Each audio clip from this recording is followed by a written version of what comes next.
in a world where loyal companions await, one place stands as their beacon of hope. The Pet Resource Center of Hillsborough County, where you can adopt your very own superhero.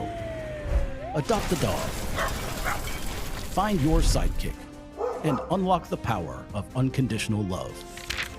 Suit up, show up, and adopt today. For more information, visit hcfl.gov/pets.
Good evening, everyone. Thank you for being here. Thank you for viewing tonight's meeting.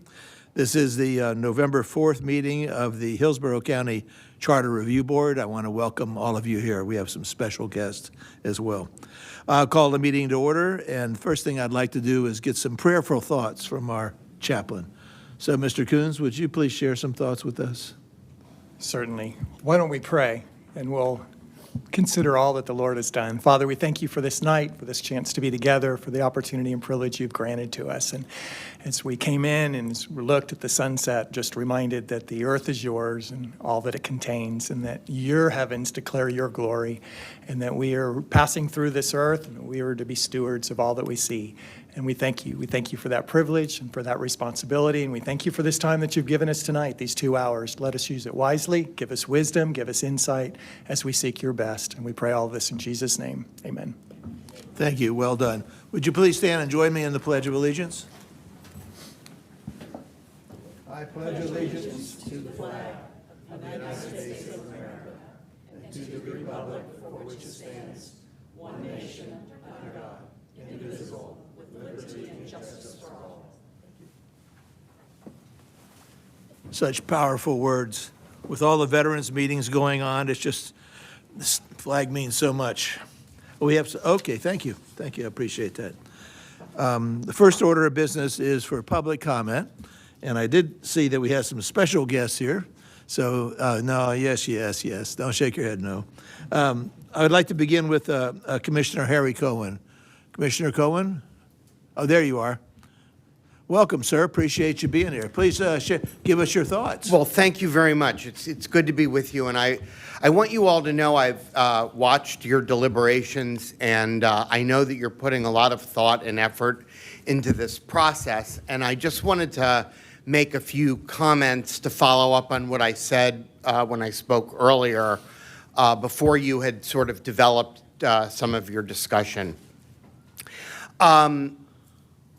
We know that right now we have 7 members and the 4-3 divide, 4 single-member districts and 3 countywide commissioners. And I mentioned to you when I spoke earlier that I thought there were some good reasons to want to expand the size of the board, given the increase in population in the districts and in the size of the county overall.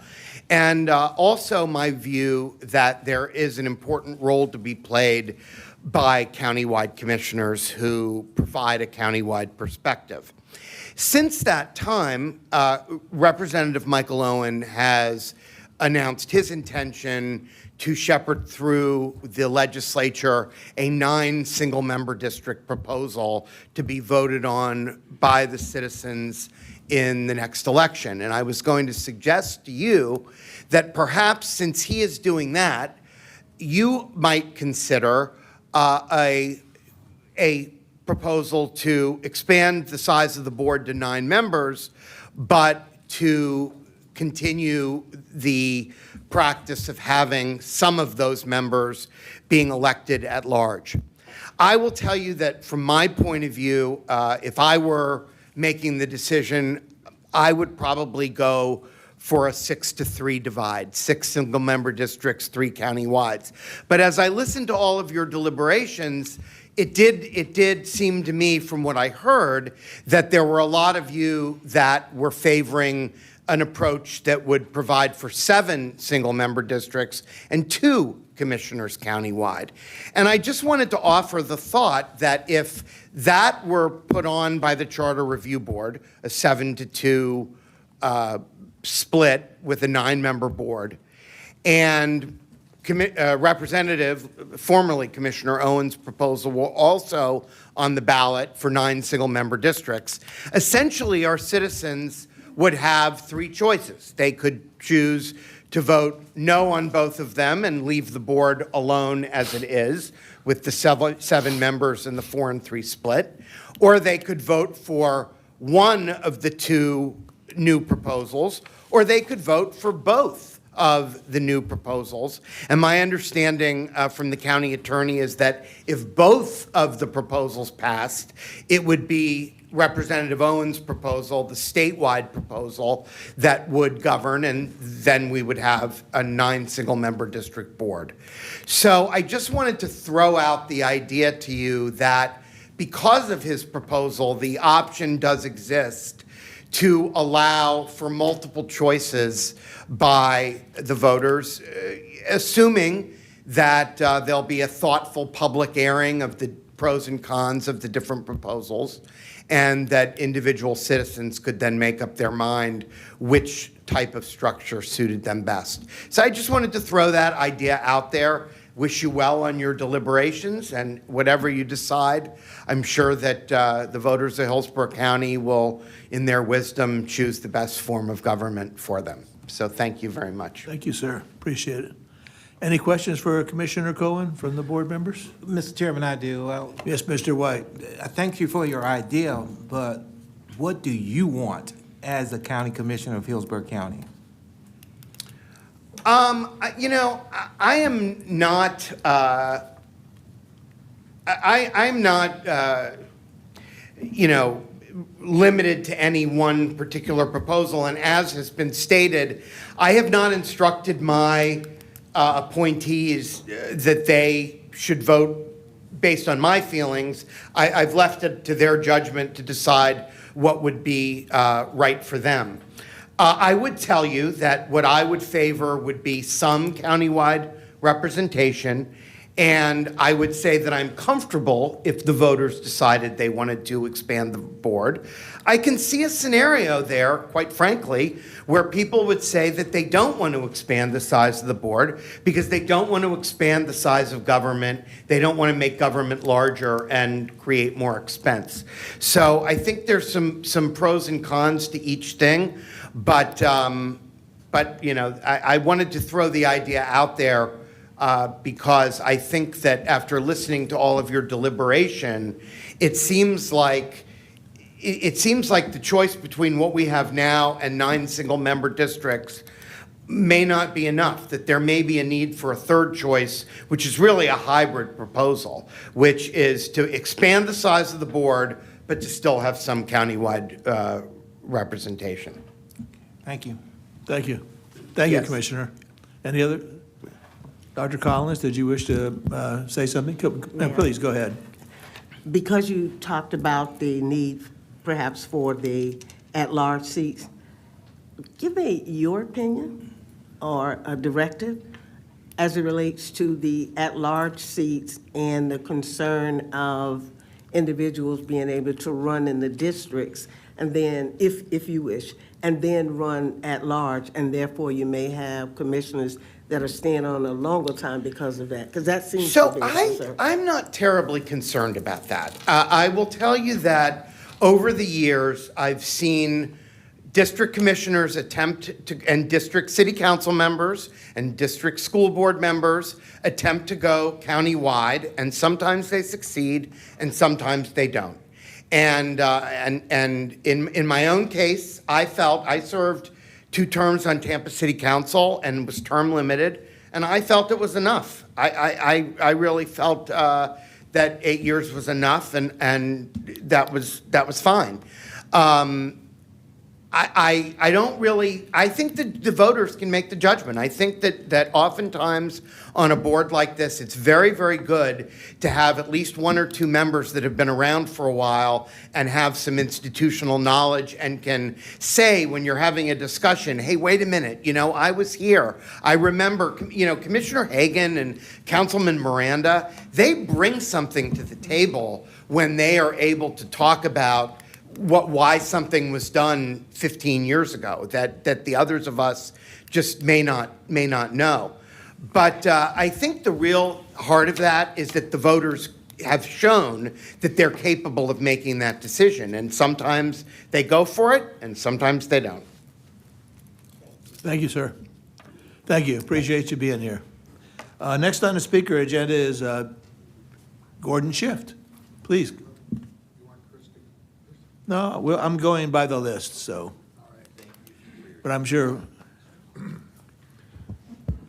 Thank you. Welcome. Welcome. Thank you, Mr. Chair and board members. Gordon Schiff, and I've appeared before. It's nice to be before you again. You might want to read Representative Owen's proposed bill because it's more than 9. It actually proposes to automatically go to, I think, 11 at a certain point. But anyway, the pending motion before your board is from Board Member Snively, seconded by Board Member Jarosz, to propose a charter amendment to increase the total number of seats of the board from 7 to 9 and to eliminate countywide districts by having all single-member districts. And I have not heard a single compelling argument for making either of those changes. The current board structure has been in place for approximately, 40 years? And under the charter, there are 4 single-member and 3 countywide seats, and the structure provides all qualified voters the right to vote for a majority of the board and each citizen has 4 representatives on the board, and the 7-member board is our system of checks and balances to avoid parochialism.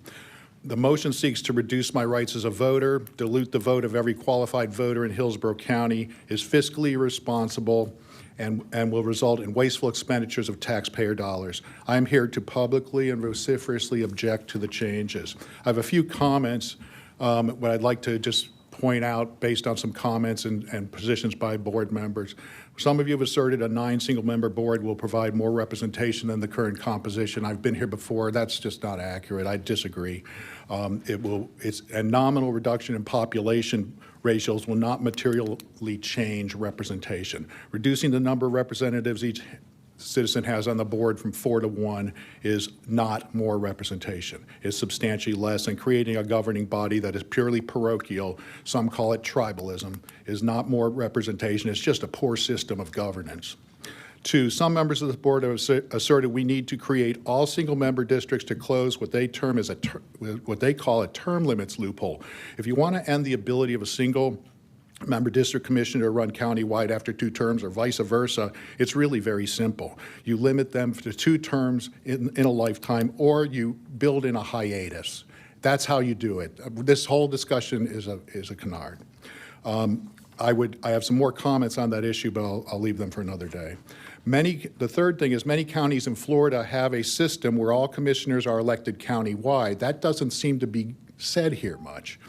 Pinellas is like Hillsborough with a 3-4 hybrid. That doesn't get said here very much. Charlotte elects 5 commissioners, all elected countywide, but have to reside in their individual districts. So there's a lot of opportunity to do things without having to create tribalism. 4, at your last meeting, Board Member Hall said she's an expert in constitutional law and then appeared to opine that countywide seats are unconstitutional. I'm not sure if I quite heard that right because it was difficult to follow, but if that's the case, I would ask that you look into that question because that question would affect many county governments in the state. And then I have, if you'll just indulge me for 30 more seconds. I appreciate you being a citizen and doing what you're doing. So take an additional 30 seconds, please. Thank you. I appreciate that, Mr. Chair. And so my 5th point is you should know the potential legal consequences of what you do. So that I would think you would want to turn to some attorneys, your attorneys, and ask them. But I would suggest you may want to look into a case called Vote v. Daytona Beach, which was filed last month, which is on efforts to redistrict in single-member districts. You might want to look into that because that may affect your costs. So I hope your legacy will not be that you rejected out or that you rejected outside pressure, you voted down a proposed change based on what I think is groupthink, parochialism, and bad governance, and in doing so, you wasted money. So I hope the legacy will be you rejected outside pressure, you voted down the proposed change based on groupthink, parochialism, and governance, and in doing so, you avoided wasteful spending of the taxpayers' dollars. And I'm available to answer any questions. Thank you, Mr. Chair. Thank you. I appreciate you, Mr. Schiff. I know you're a citizen, but thank you for all the time and effort you put into this issue. I'd like to recognize Commissioner Bowles. Welcome, sir. Welcome. Thank you. Thank you for the welcome. I was going to stick to my 3 minutes, so I wrote it. You don't have to. Well, no, I mean, As I say, there are VIPs here, so. I don't know about that. But I'll just read off this, and then if there's questions or answers, I'll be happy to do that. I will say, if I may, to kind of coattail on 2 things that he said. One, I believe that the idea that we have to implement the 9 districts to limit people jumping from a single member to is malarkey. That's not a good. Could be a consequence of it, but you all have the ability to put in language that provides those limitations, whether, again, if it's a hiatus. I think that's the better way to do it, not because of the 9, but, and I'll just leave it at that. I won't go on with some of the other stuff. But I'm here again tonight, board members and chair, to advocate for expanding district representation. In contrast to what Mr. Schiff was saying, I provided each of you all a handout to follow along that highlights a simple but important fact. Since our charter was adopted in 1985, 40 years ago, much like Mr. Schiff was referring to, Hillsborough's population has doubled. So 40 years ago, our population was 750,000 people. Now it's 1.5 million and growing every moment. However, the commissioner numbers have not changed. They're still they were 7 40 years ago, and now there's still 7. And I think if you kind of think about it from perspective, as we change and we have these shifts, that we have to kind of think about outside of the box a little bit. We now, each one of our commissioners represent more than twice as many people as 40 years ago. I think in the numbers, I didn't say one of those for myself, but it's 189,000, I believe, was in 1985. Now the same number of individuals is 395,000. So I find it kind of hard to believe that in 1985, and unfortunately it wasn't put in exactly, that there was never a trigger to address the changes that were coming. We have triggers for everything else. If you do this, then that. We have all throughout our governance that we have these triggers. But that wasn't a trigger implemented, except for the 5-year review by a board, which is you all. Or I guess it could have been done as we can on the second floor. We could do it that way. But the board, in my opinion, was the trigger. Every 10 years, we review the census when the census comes out, and there's a redistricting, there's a moving of the lines. And when that happens, there was never, we just move lines around. We just capture more people for that. We've never thought about moving those, not just the lines, but moving the bar on the number. So, the numbers on there aren't just statistics. Basically, it's a signal that, in my opinion, that our government is stretched a little bit thin here from what it was 40 years ago, not today. And does it add some issues where we have some, I think you brought up the question of cost, and then we have that number about 1.2 million, I believe it was roughly what it would be added on outside of some of the capital changes. In a multi-billion-dollar budget, I mean, come on. That's such a nominal cost. Just in what I was able to do this year earlier this year with some of the rollbacks and some of the trims that we did, I was able to capture almost $7 million over the next few years. There's money to be pulled back, but I don't think you can put a price on what representation can cost. Again,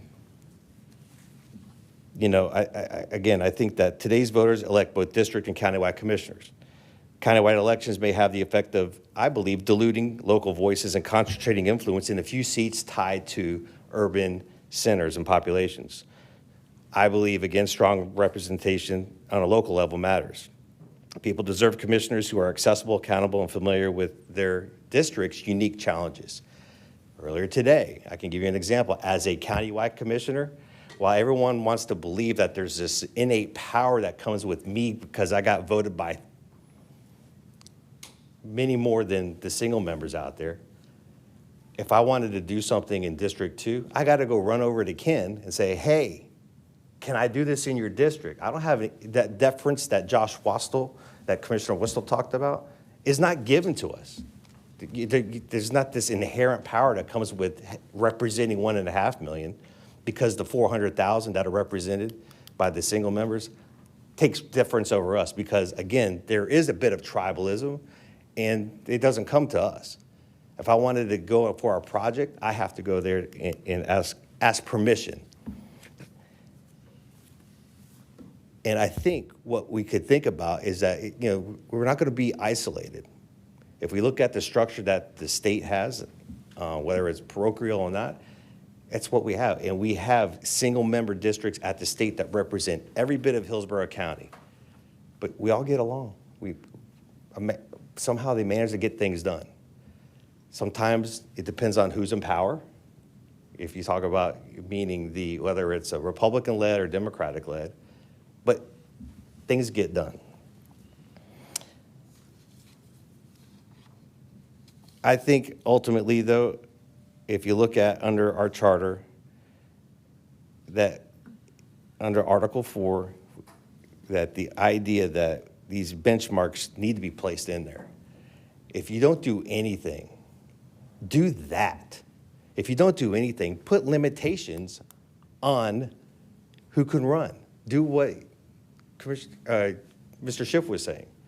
You guys have this power to do it. You have to do single member issues or single issues, but you have the power to do that. You don't hide behind the cloak of, oh, we'll do this for this. I would like to see additional districts, additional representation, additional commissioners, so that we can have that out there. But we don't have that now, where we can have these triggers that occur.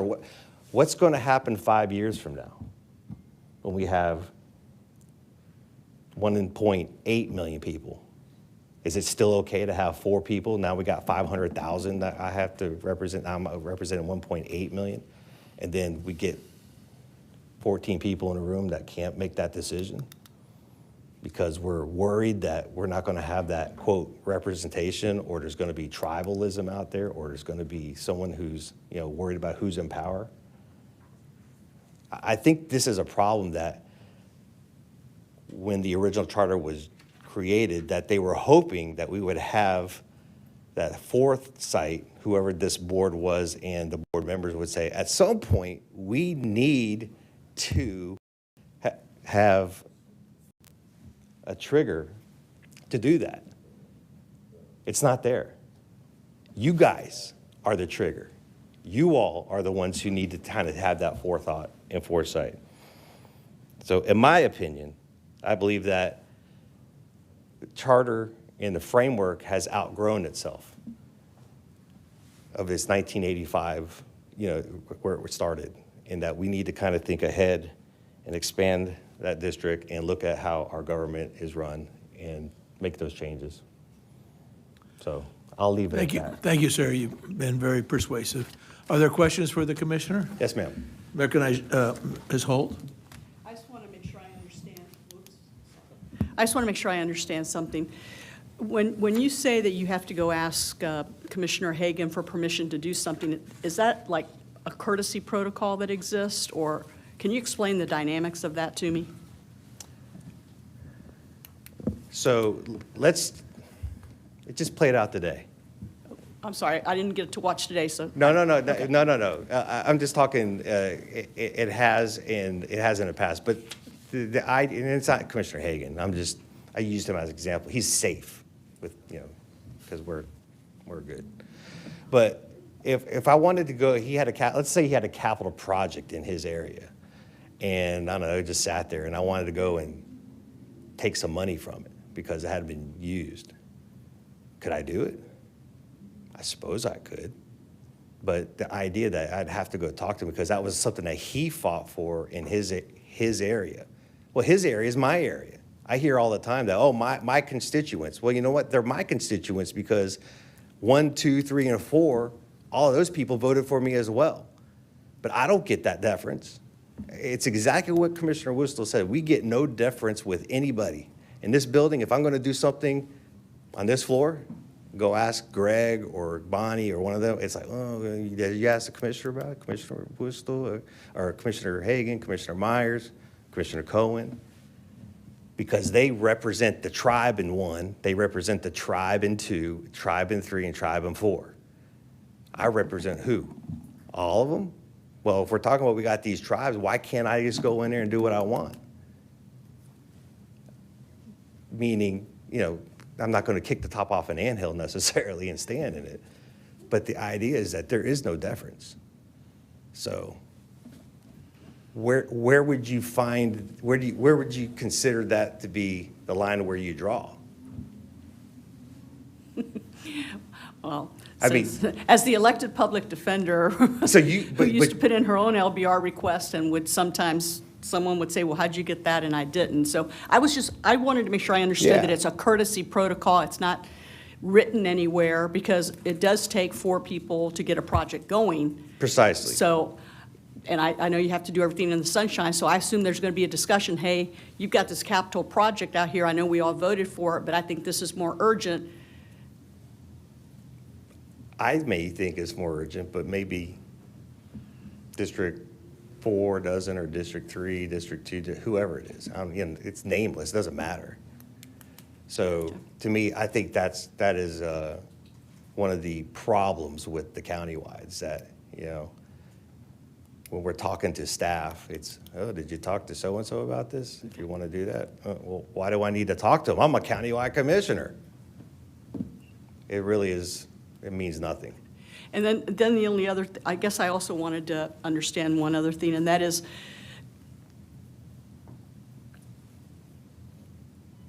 do you feel that part of the reason for the single-member district arguments that are being made, do you think that's really all about closer to the people, or it's more about term limits?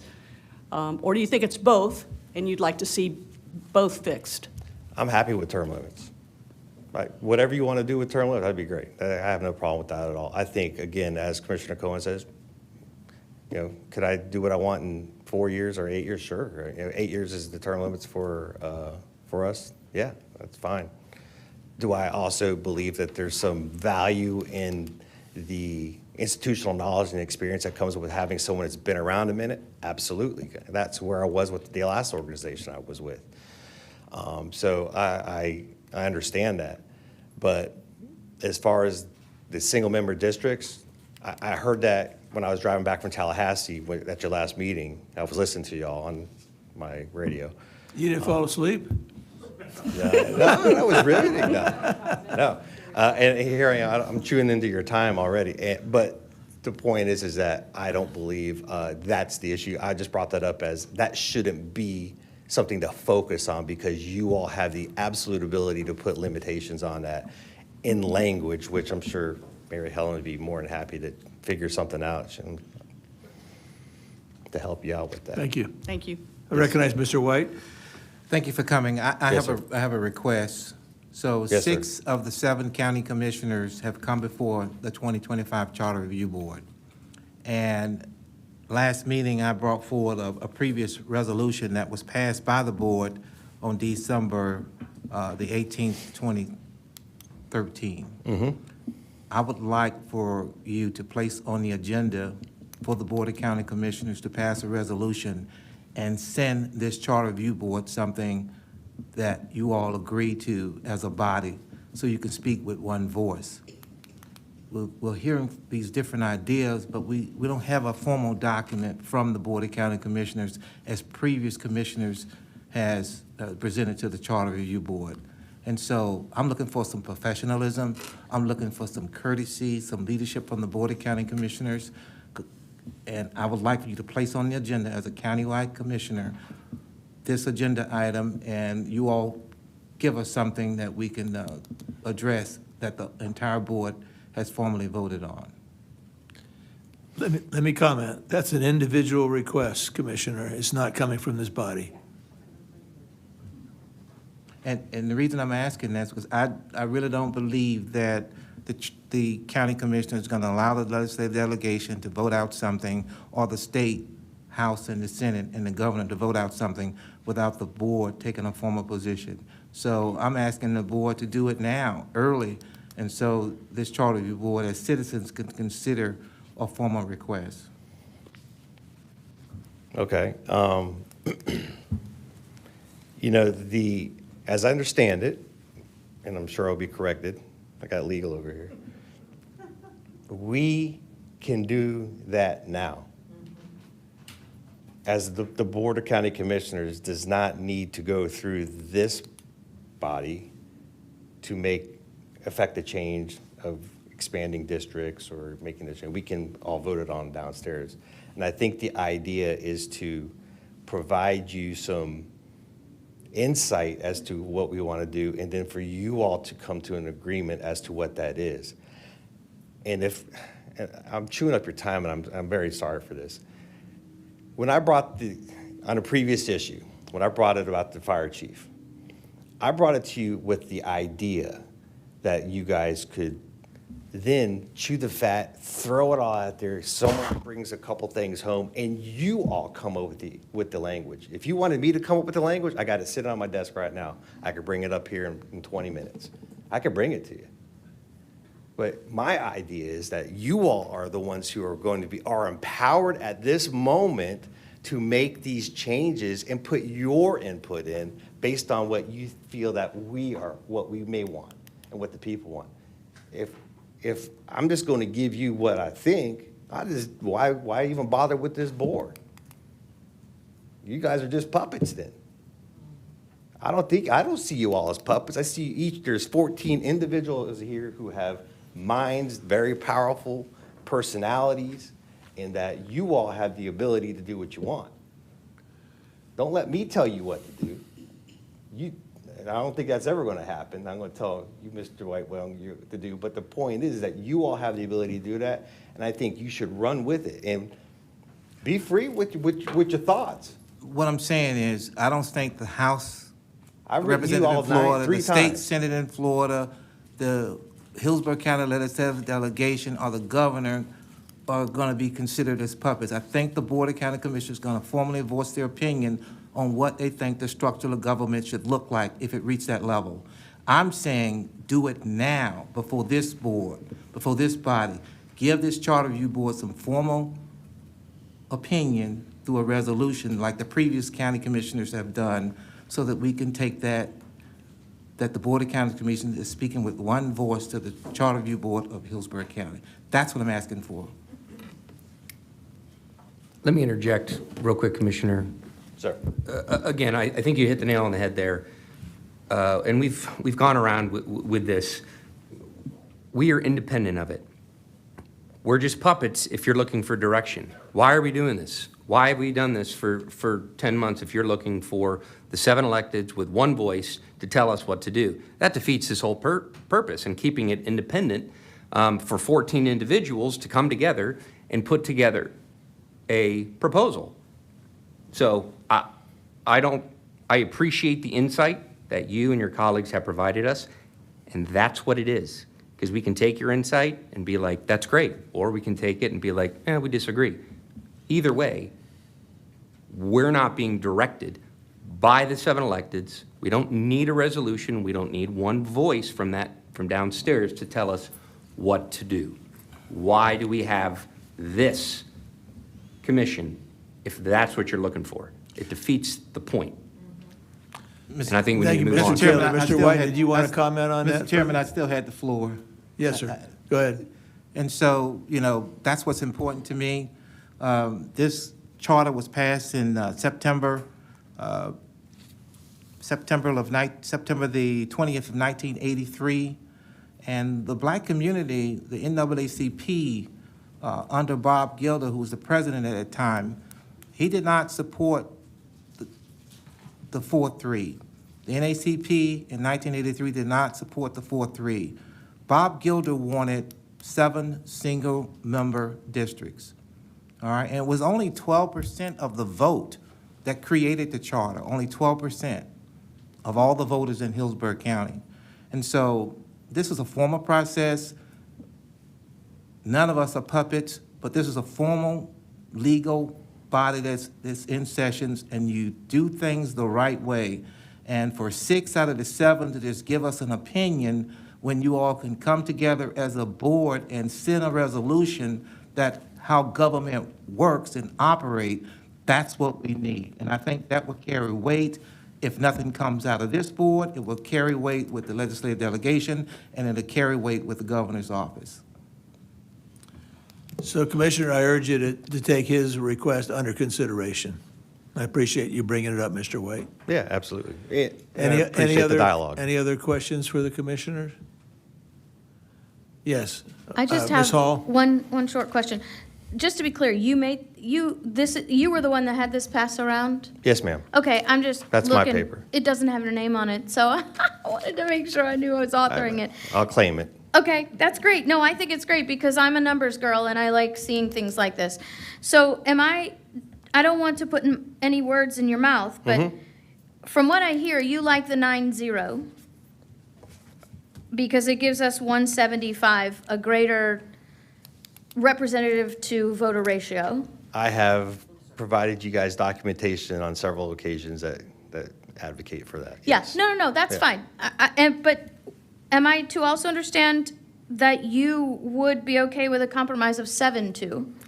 Well, I've listened to every one of your charter meetings, and I've heard that. So I wanted to provide, in being transparent. Okay, that's fine. You just wanted to show us the numbers, but that's not Just- necessarily your position. Right. Okay. Would I I? didn't want to put anything in your mouth, that's all. No. Would I? So you probably already know my position, because I spoke too long and hard about it already, so. No. I would absolutely, regardless of what it is, any of that's better than what it is today. Great. All right. So, Thank you, sir. yes, ma'am.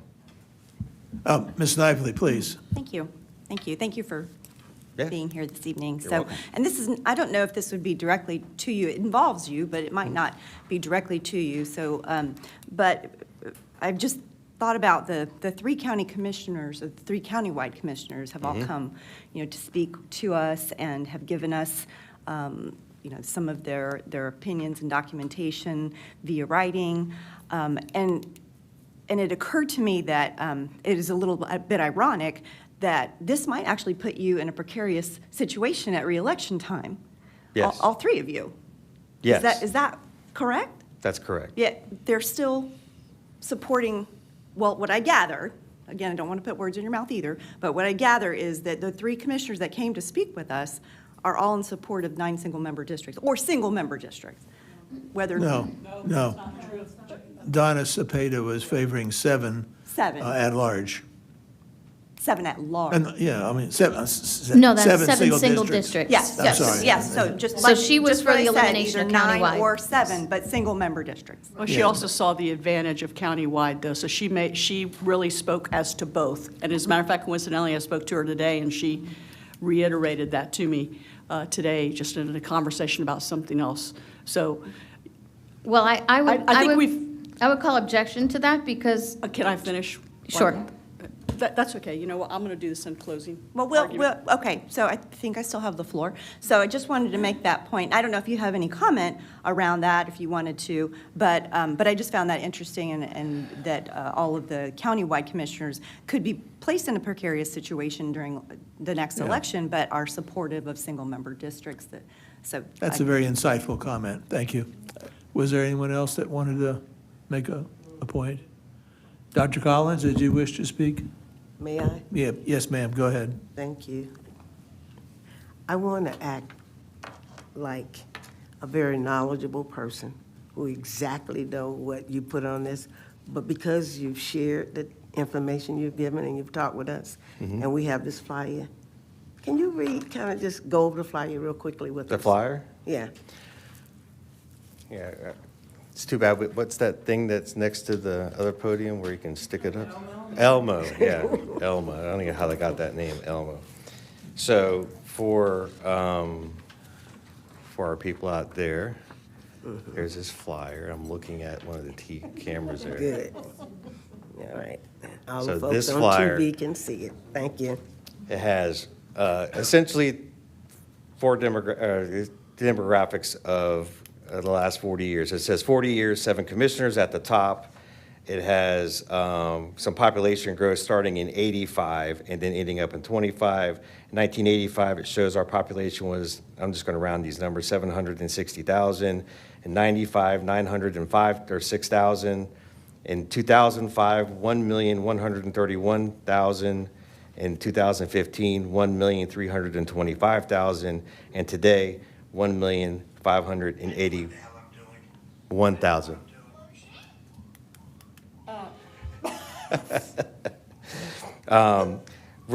Essentially representing an increase over the last 40 years of 105%.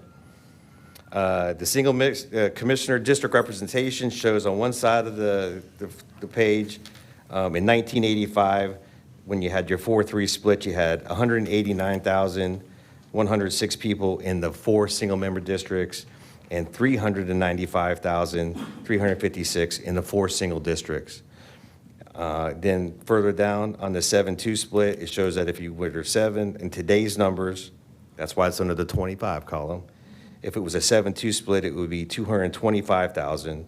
And then if it was a 9 single member, it would be 175,000, which is, both of those are kind of in between what it was in 1985. At the bottom, it reads no automatic benchmarks except for a 5-year review by the appointed charter board, which to me goes back to what I was saying. You all are the trigger. There's no triggers. We got triggers for everything in our society. You do this for that. There's no this for that in there, other than the fact that we look at this every 5 years, and on every 10 years, we take in populations and we move lines around. But maybe we needed to draw a few more lines. Maybe that's what it should have been done, rather than just looking at moving lines. Thank you, appreciate Does that answer your question, ma'am? Oh, thank you. I appreciate that. Yes, ma'am. Oh, You did an excellent job, thank you. you're very welcome. Any other engagement with Commissioner Bowles? Thank you, sir. Appreciate all You're very that time welcome. and insight. Thank you, sir. Thank you all for the opportunity to speak before you all. I appreciate everything. Make a decision that you feel is right for the people and right for yourself. I'm sure the group will, sir. I know. Thank you. Are there anyone else in public comment? Mr. Citro, would you like to be recognized? Mr. Chair, yes, thank you very much. Joseph Citro, 33611. For the record. People ask me why I come here. It's because I get a wealth of information. I get a wealth of opinions, and that I enjoy hearing everybody speak, including my good friends that are in the audience today. Let me give you a little background on why I like to see at-large members. And I don't want to be redundant. A couple months ago, the Most Worshipful Grand Master of the state of Florida's Most Worshipful Grand Lodge called me up and said, Joe, I need your help. There's a tree that is going to fall on my house. He lives in the county, not in my district. The district member, the county commission member in which he lived in, was out of town. I called my at-large member, and I said, Commissioner Bowles, can you help me? And sure enough, he worked on it and got it done. We all live in the county. We all need more representation in the county. We may not live in those other districts, but we do spend our money there. We do visit those places. And I want to make sure that my voice is heard outside of my district in a county-wide seat. You are here to be proactive. Every 5 years, you're looking at the future. And our population is expanding every second of every minute of every day. And in the future, there's going to be enough people living in this county where we're going to warrant more county commissioners. But if we do that, if you do this, I ask you for an at-large members, whether it be 2 or 3, whether it be 7, 9, or 11. I would like to have one more person that I can vote for, or 2 more people that I can vote for, to represent my voice throughout all of the county. I thank you for your time. Thank you, Mr. Citro. Any other public comment?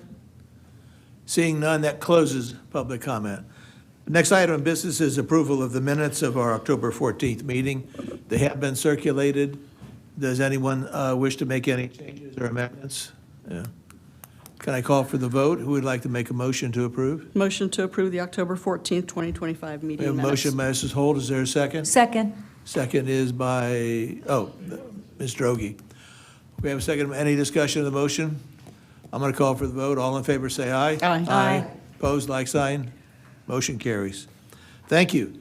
We've actually sort of begun the discussion of the topic, but let me place it where we, Oh, I'm sorry, go ahead. yeah, let me just kind of place it where it is, where I believe it is on the table. We left with a motion from Mrs. Snively and seconded by Mrs. Jarosh that we have 9 single-member districts. So there's a motion on the table. We probably had about 5 hours of discussion. So I would like tonight to be able to get to a vote. Is there any obstacles to us getting to a vote on this, on the motion that's on the floor? Does anyone know of any obstacles? Thank you. Is there something you want to say, Ms. Droege? We'll open the floor up now. Yes, I would. Thank you, Mr. Chair. I appreciate the motion that's on the floor. I would just like to say that, in my opinion, and I tried to bring it up last meeting, that we actually had 4 options on the table that should have been considered. In my opinion, we should have voted first to move from 7 to 9. That's the first vote that should have been taken by this board on whether or not the board wanted to move off our existing and move to 9. That vote, if it had been taken, would have made our path very clear, because either we would have been at 7 and we would have either status quo'd or come up with a different combination or kept the combination that we had, or that would have made our path clear to go to the 9 and again consider 9 single member versus some combination. So that's the first thing that I would like to share with the group. The second is that I just want to reiterate Commissioner Bowles' statement. We have always had the power on the Charter Review Board to, not only this one, but the previous ones, to limit the terms of the commissioners, to say you can only serve 2 terms consecutively and you're done. And we've always had a way to limit it. So I agree, we should not be using single-member districts as a way of closing that loophole, because it could be closed anyway. And it could be closed without doing anything to the existing commission districts. So I want to, it's kind of like Dorothy in the red shoes, you know, you always had the power. And so that's what I would like to say and express to the group, and I'm kind of following up on what you said at the end of last meeting, Mrs. Snively, which was you wanted to hear from everybody, and so that's what I wanted to share, so thank you very much. Thank you. There was in the minutes. Thank you, Mr. Ogie. Mr. White. Mr. Chairman, I did watch the legislative delegation meeting that took place at Pepin Distributing. Yes, sir. I was there as well, several others of us. I need an update on what's going on. I heard the presentation, I heard the senators and the House members Yes, talk sir. about it. I'd be delighted to do that. Can we stay on the subject of Well, this it's motion? a part of it, right? No, sir. No, Well, sir. one of the guest speakers. We've already agreed that whatever the state does is not going to affect our decision here. So we can talk about it, but we're going to make a decision here. And there's a motion on the floor to vote for this. So can we stay on it? I understand what you're saying, but since we had a commissioner bring up a different option based on the delegation Yes, sir. meeting, that's why I wanted to kind of hear from the staff. Do they have any updates? I looked on the website. I haven't seen anything filed. That's what I'm saying, Mr. Chairman. That's all. I'm trying to kind of. Let me give that 30 seconds, because I have done some background on it. It's extremely likely that his bill will pass. It does not have a uniform, Hillsborough delegation is not 100% behind it, but the way the process works in the state legislature, if a county brings up a bill, the rest of the legislature defers to what the people in the county want. So it's almost an automatic approval unless the county doesn't have a majority of the people. So I think we can go on the assumption that there will be a bill passed. He has not filed it. It will contain at least the passage of 9 commissioners in single-member districts, but it might contain other material as well. So I think we should proceed on the assumption that it will pass. Yeah. Thank you, Mr. Chairman. Thank you, sir. So we have a motion on the floor to vote for 9 single-member districts. Are you looking for comments on that motion in particular right now? We can. I'd like to, just whatever we do, try to bring us to a conclusion. Yeah. Okay. So I'm going to, did you want to speak? Briefly. I think you got my attention first, so let me Okay.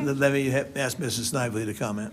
Okay, well, just to reiterate, I really would like to hear from everyone, so I'm not going to speak too long. I wanted to ask, actually, Ms. Hall, and I don't mean to put you on the spot, but you had made kind of a good argument for constitutional versus non-constitutional, kind of what the founding fathers intended for representation, and it really it resonated with me the last meeting. I had not thought of it in that way before, and I was hoping that maybe you could just maybe briefly reiterate that point for the group to hear one more time before we take a vote, and whether it's right now or whether you want to let everybody else speak first. You want her to say what she's already said? Do we have to? No, no, it's your meeting, Chair. So. I'd rather not hear again. I watched it like 5 times. It was great. I love her passion. Okay, I'll just go watch the video. Thanks. Ms. Holt? Just so that, I'm not comfortable with only having one option going before the voters. And it looks like what we're doing is we're just doing exactly what Commissioner Owens does. I'm going to start with that part of it. And coincidentally, I mean, obviously, we all know that, that was a position he took almost immediately upon becoming a commissioner. So for me, I like things that are a little bit more track-proven in terms of things. The second thing is, again, I know that everybody thinks that just expanding and spending $5 or $6 million for 2 more people to take, yeah, it's just, if we're fiscally conservative, that's what we are. If we're talking about reducing taxes, that's what we are, fiscally conservative. So I do, based on just a fiscal aspect, continue to object to expanding. And I will continue to say that I don't believe, and I think we've had a lot of great input, but I think a person like Mariella Smith, who came before us and spoke not only as a community activist for years and years and years, not a Johnny-come-lately, not as somebody that just showed up, but was literally involved in this community for years and years and years, watched how much this community changed, then became a county commissioner. I don't think you can say anything more clearly than what she did, which is single-member districts means single-member interest. And how do you get county-wide interest? And she made it very clear. You would have a town hall. Who would come? The person who represented that district and the county-wides. That's who would come. The rest of those individuals didn't. Does that mean that we should assume that no one would come? If they were all single member, I'm not saying that, but I am saying that there's a track history of someone who served this community for a long, long time, I think was highly respected by anyone without regard to party affiliation. And I think that we should take those types of comments pretty seriously because it's someone who has actually done everything. I also am not excited about the fact that what's being suggested in the motion is tracking a bill that's also going to impact the school districts. I mean, I just think that we're muddying the waters. I continue to say that 7 people on the board, and I watch the board all the time. They are doing a good job, in my opinion, on moving this community forward in the way that we want. Commissioner Cepeda, Commissioner Wastel, Commissioner Bowles, these people that ran county-wide, I just want to point out that not only did they run county-wide, they were basically unknowns. And they won elections, and frankly, not with a big bankroll.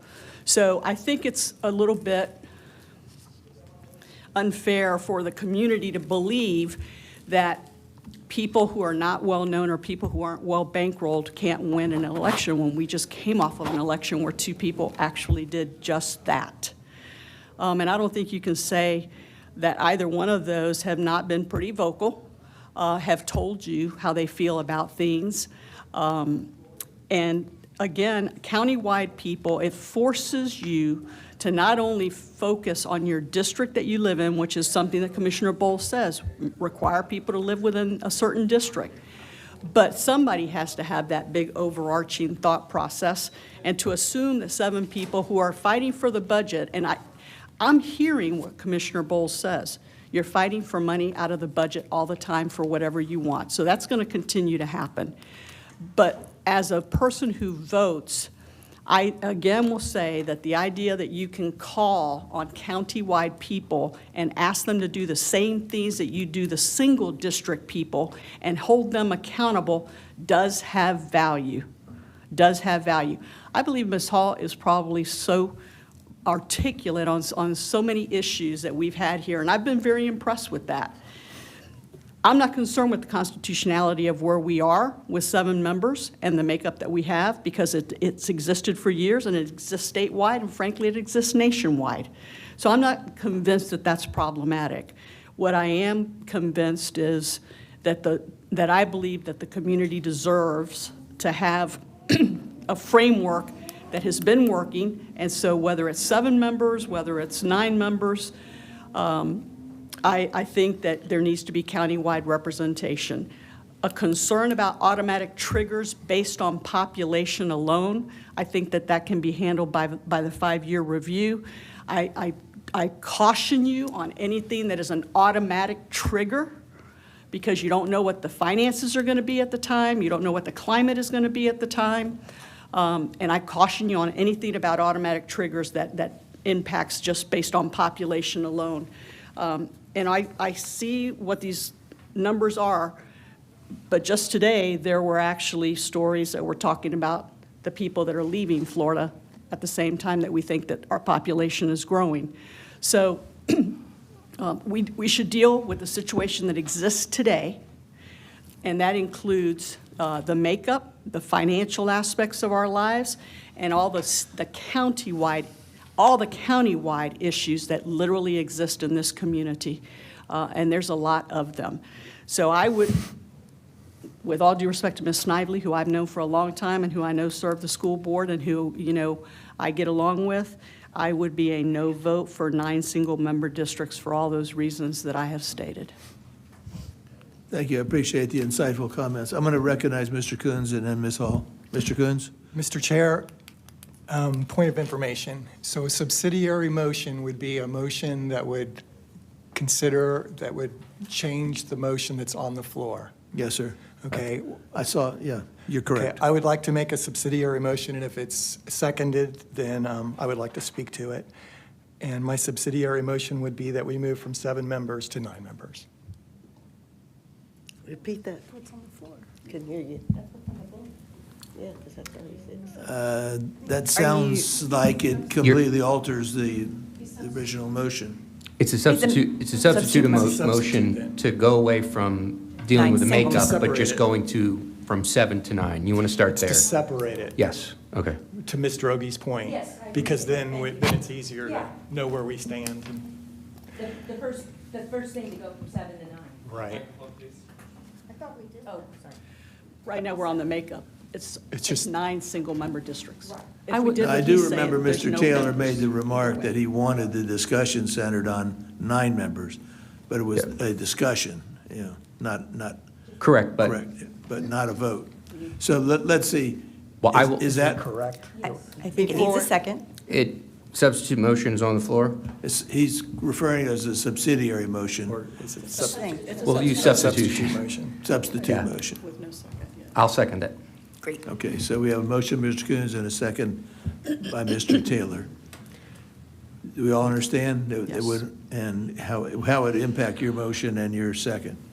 Basically, it would, I would have accepted an amendment, as I stated in the last meeting, okay. to the motion.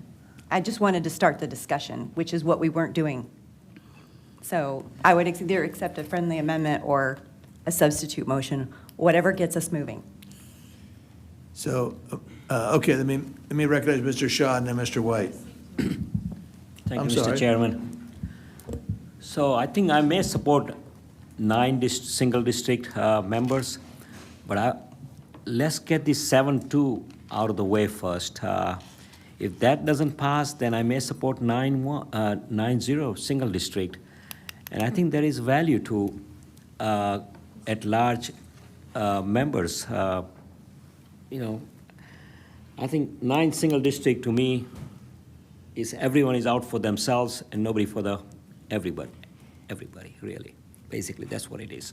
So, I'm going to support the 7-2 first. If that doesn't pass by a supermajority, then let's move on to 9 single district. Thank you. Thank you. Appreciate it. Let me go back to Mr. Coons, I'm sorry, and then Mr. White. Yes, only to clarify the reasons, and it was what Ms. Drogi had suggested and what had been commented by several different people, that we need to first decide, are we going to expand? If we're not, then that settles a whole bunch of issues. And if we are, then we can just start, then we can zero in on the second part, which is going to be the hardest part. Okay. The second part would be what we do with 7, if the 9 doesn't pass. Right, and my apologies. Mr. Ms. White, Snively. do you wish to make a comment? Yes, Mr. Chairman, I was looking at some of the history of the previous charter review boards, and first I would like for the board to stay clear on what we're doing and for the public. And I would like Mary Helen kind of like explain where we are, what are we accomplishing here, because basically what we're doing under this motion is just drafting language, right? If I understand your question, it would be to tell me to start drafting whatever the board decides to tell me to draft. Okay, thank you. So what I'm saying, Mr. Chairman, the 9 single-member language could be drafted, the 7-2 language could be drafted, or whatever makeup that we want to consider could be drafted. And so all these different ideas should be, maybe at least 3 good ideas should be drafted into language like we've done in the past, and debate those 3 and put them out for the public to review, and in the end, decide which one to take the public hearing. But the first thing we need to do is just put something into writing, and it's not binding anybody in this room to anything other than just looking at some language that's formally been put together by the attorney. Am I right, Mary Helen? Am I saying it right? I'll do whatever the board tells me to do. Right now, the motion is to vote on whether we want 9 commissioners, regardless of it's 7-2, 6-4, 3, just simply do we want to move off of the 7 numbers? There'll have to be further motions in order to get down to a charter change. Mr. Ogie, and then Karen, and then.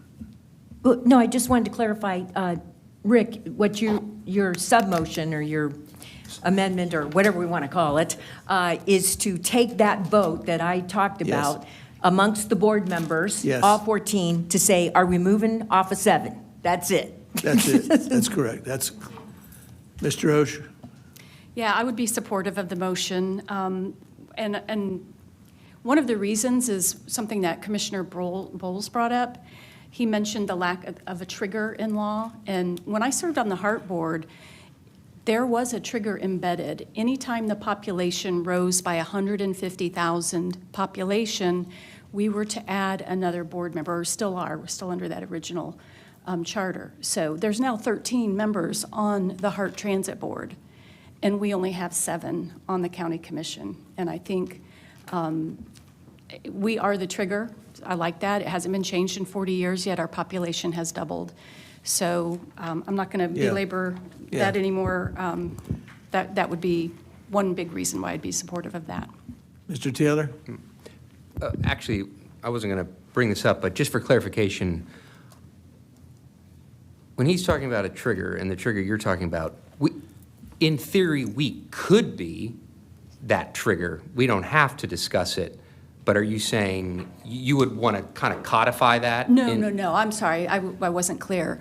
I think we are the trigger because we meet every 5 years, and this is our opportunity to be that trigger and move it up. So, and then I did hear mention that there was something in the bill, like Commissioner or Member White. I have not seen the language. I don't know that it's all speculative right now. But no, I simply meant I am supporting the motion on the floor to move from 7 to 9 commissioners. And I will say on the local bill issue, it was discussed, and they are going to debate it and vote on it in Tallahassee. They fell short of quorum at the delegation meeting, so they couldn't vote on it. So pending that vote, it will trigger the actual legislative process. They'll file it as a bill. It'll go through the House as a bill. The Senate will take it up in tranches. One senator can pull it from the calendar, which kills the bill, but they don't file bills for them to die. So I heard your point earlier, Chair Wood. I think I hear what Mr. White is saying, and I don't necessarily disagree, again, because we're all trying to figure out this format because, do we do 9? And then if we get to 9, then what do we do? Do we do 9 single or 7-2? Because I think what we also would love, I don't mean to speak for the board, but I'll speak generally, is to say, what would it look like if we were to work with Mary Helen, give her the direction to work on 2 options, 9 single, 7-2. allow for the formal public comment to occur. And then we have our final vote of 10 votes to then determine if this board wants to do 9 single or 7-2. Now, I know you said a third option, but is that kind of what you were getting at? That's exactly what I'm getting at. Okay. I don't disagree with the spirit of that. I know we're all trying to just find that process to get there, and we're gonna vote on, moving forward, going from 7 to 9, and then from there. But I'm gonna throw it out there. I would love to hear from the public, knowing like, hey, we're giving you 2 options. We're looking at 9 single or 7-2. Come, email, whatever it may be, give us your thoughts, give us your input, because I don't want to limit anyone's ability to do so. Now, I've gone out and I've spoken to my whole family. I have a large family, to my church, to when I'm at Little League Baseball Park, and I'm asking people, and of course, many of them have no clue that this is even being discussed, and they have no clue the numbers. And my mom was actually asking me questions this afternoon, and I was walking her through essentially these data points right now and just saying, hey, she didn't know we could change the configuration. And I'm like, yeah, we have that option. And you, as the voter, get to make that final approval if you want that or not. Thank So, you. I appreciate the thoughts on how we might proceed if we vote 9, but I want to go back to the vote. Okay. We want to see if there is 10 people that will vote for 9 commissioners. Ms. Hall? I think that operating in the full realm of understanding is what's really important, and I really appreciate Commissioner Bowles making this. Like I said, I'm a numbers person, so I immediately ran the numbers, and I just want to mention that the 7-2, right, if we're considering the 7-2 split, which gives 225,918 in representation, leaving it at 7 and going to 7 single-member districts actually is 61 persons less per representative than the 7-2 split, and you're not increasing the budget to hire 2 more people.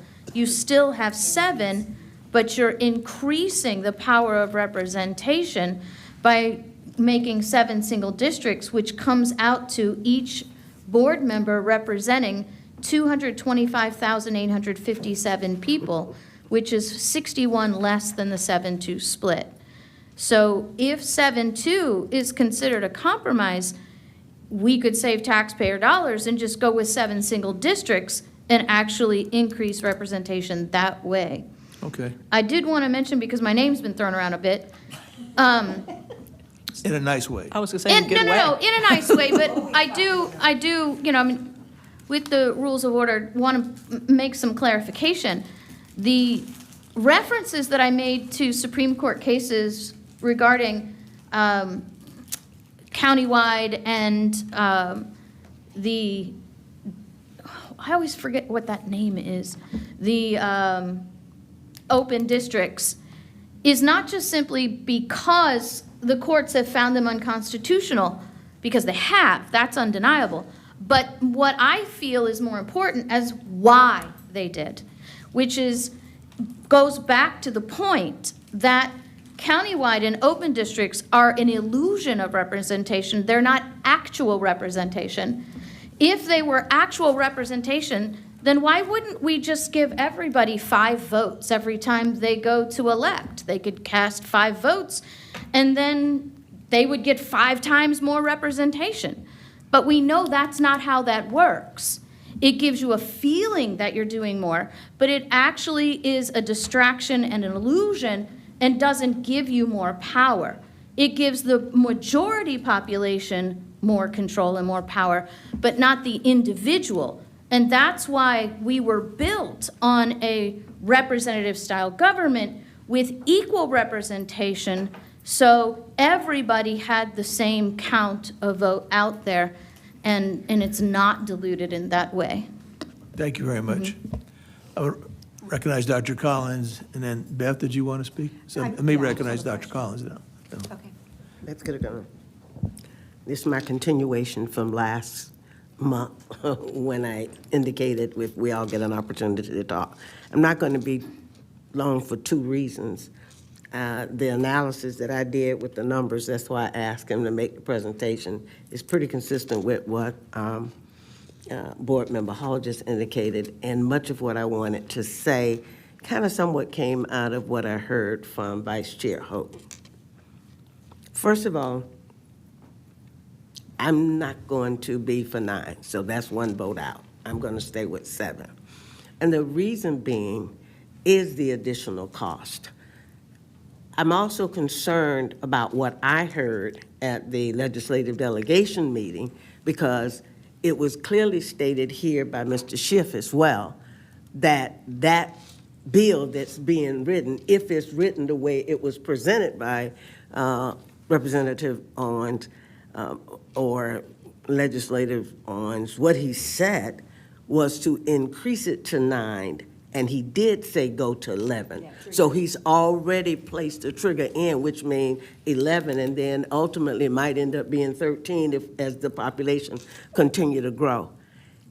And one of the biggest problems that we have is what we're looking at now, how people in the county are still trying to figure out how they're going to get the houses prepared, what we're going to do for infrastructure, et cetera, from the storms, and all of that money. So as we continue to increase, or if we serve as the trigger to increase the numbers, then we're also increasing the cost to the county to finance all of these commissioners. And the most important thing to me, and I've heard this said a number of times, and I too have spoke to my pastor to speak to our church. I spoke to alumni meeting. I've talked to friends that I'm on boards with. And they go, why are we going to spend more money for county commissioners when we can't even take homeless people and get them off the street, or we can't do something for homes, or we got people that are having trouble and flooding and trying to float around in their community. So if we can find another $7 million, should we be taking that $7 million and investing in these people that we're trying to go to? So on behalf of the people that I've talked to and the people that I have seen that are having problems, I can't say let's go to 9 because we haven't dealt with the reality of what 9 or 11 or 13 is going to do as we continue with the cost.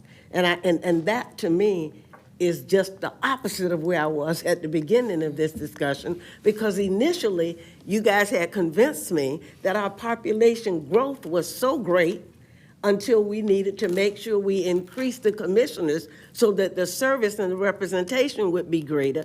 And then I hear some saying the service and the representation is great because if you select to run, you know what you're running for, you know what the numbers are, and if you don't want to run and don't want to serve in that capacity, don't serve. So I haven't heard anything here that convinced me to go to 9. So if I be the only one that's voting for 7, that will be me. Thank you. Thank you. I recognize Ms. Latham. I just have a quick question as to Quick the question, sure. process. You've said you want to see if we can get to 10 for 9 districts, for 9 Correct. Oh, members. yes, For yes. 9 districts. Why 10? What's the magic of 10? 10 is what it takes to do a charter change. To a charter change, I understand, but is that the number we need to do just to send it to a public hearing? No. No, So we really no. only need a majority here to send it to a public hearing, Yes. right? Okay. If we choose to do a public hearing, yeah. But we have to do a public hearing. No, we don't have to do public until we have a charter change. Well- Going to 9 is not a charter change. But Procedurally, it is just a simple majority, Yes, correct? right. So it would be 8. Then For, we go to for public this, hearing, this we hear what discussion they on the say. motion on the floor is 8. It is not 10. Is that the, That's my, I think that we talk Correct. about it. We're just And talking- then we forward it to the public, and then we come back and we need 10.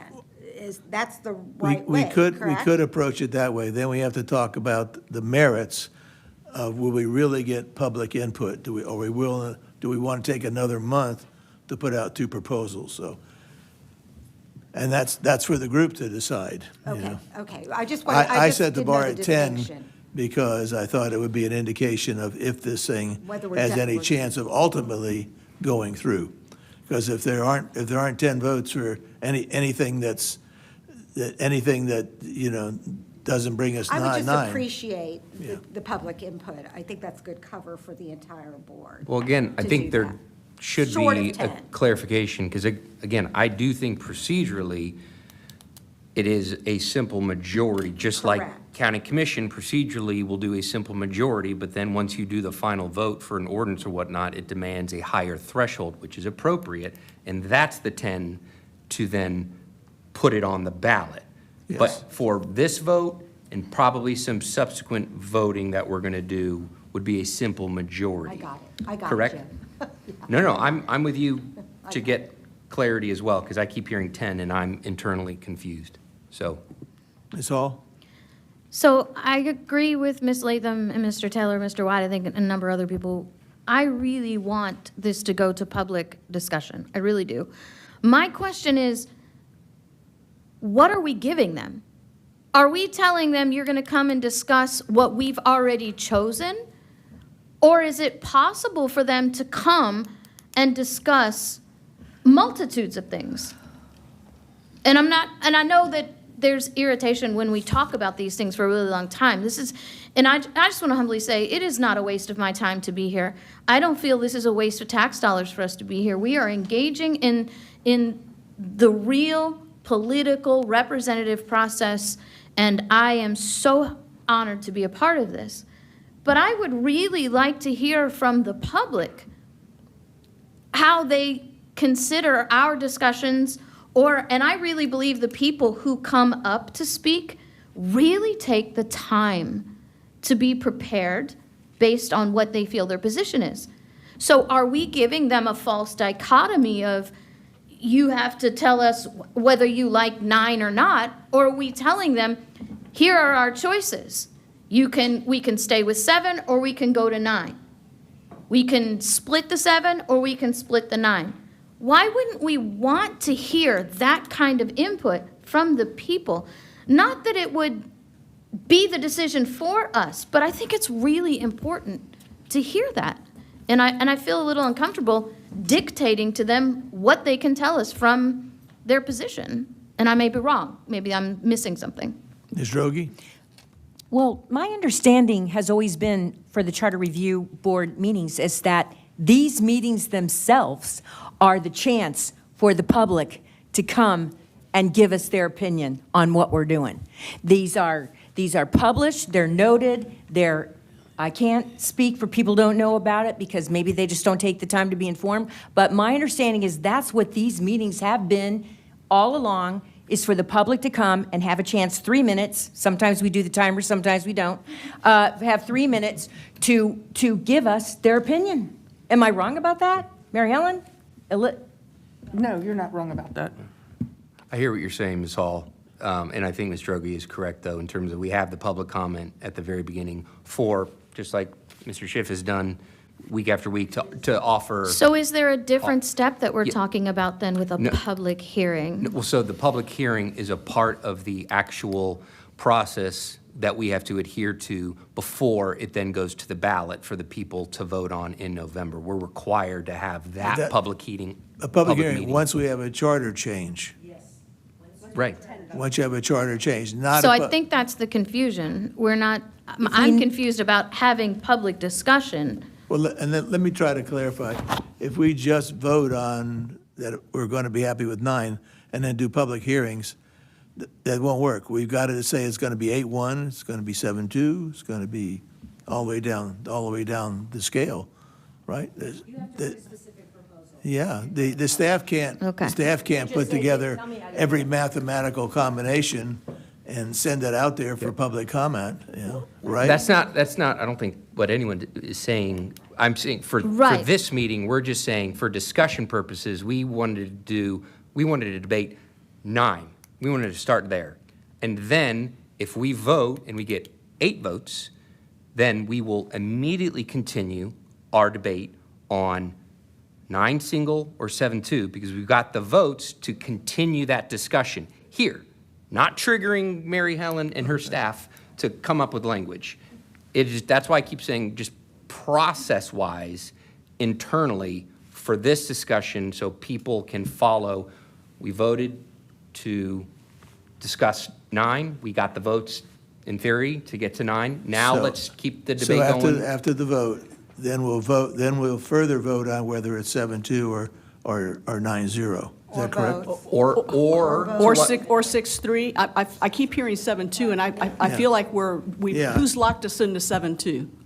I don't like that we've been locked in for the last 3 meetings on 7-2. Well, and that's a part of the debate, the discussion, but I think to what Yeah, Mr. can we White was just go saying back, call is the he vote wanted. on the initial thing that Yeah, Melissa brought up? call the Let's just question. Call the vote. Are we looking at for 8 or 10 at this point? 7 to 9. A simple Just a majority. Okay, thank you. To increase the size of the board to 9 people, and then discuss further what we do next. Yes. Okay, do you have the roll present, sir?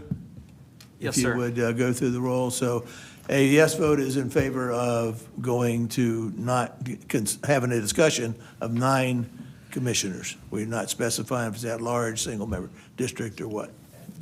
Okay. All right, Carlton, No. Collins? No. Drogi, No. Hall, No. Jarosh, Yes. Joden, No. Coons, Yes.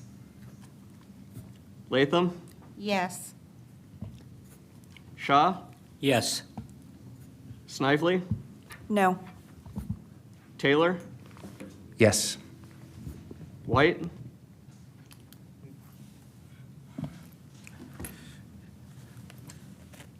No. Holt, No? To both? Wood. Yes. All right. Motion failed, 6-8.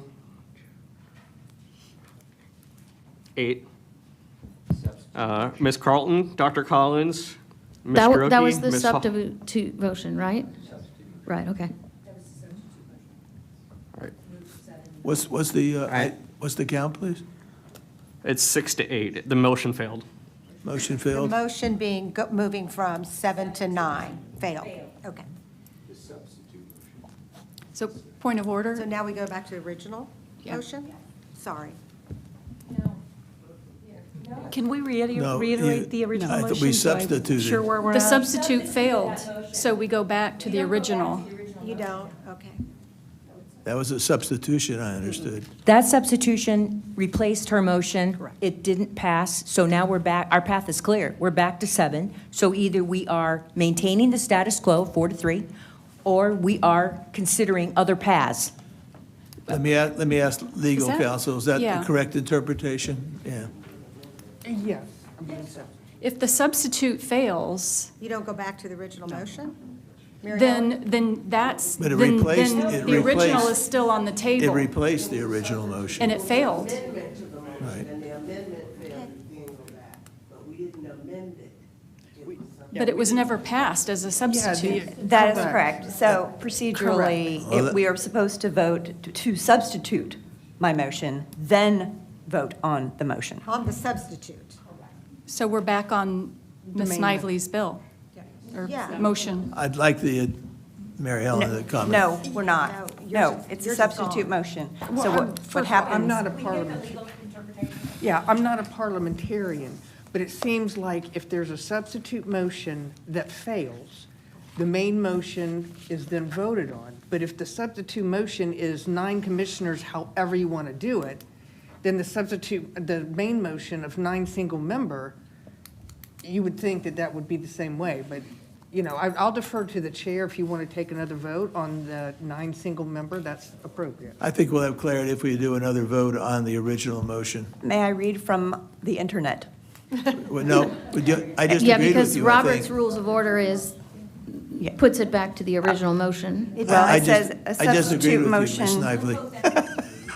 A substitute motion is a procedural tool used in parliamentary procedure to completely replace a pending main motion with a new one, often used when the original motion needs a significant rewriting.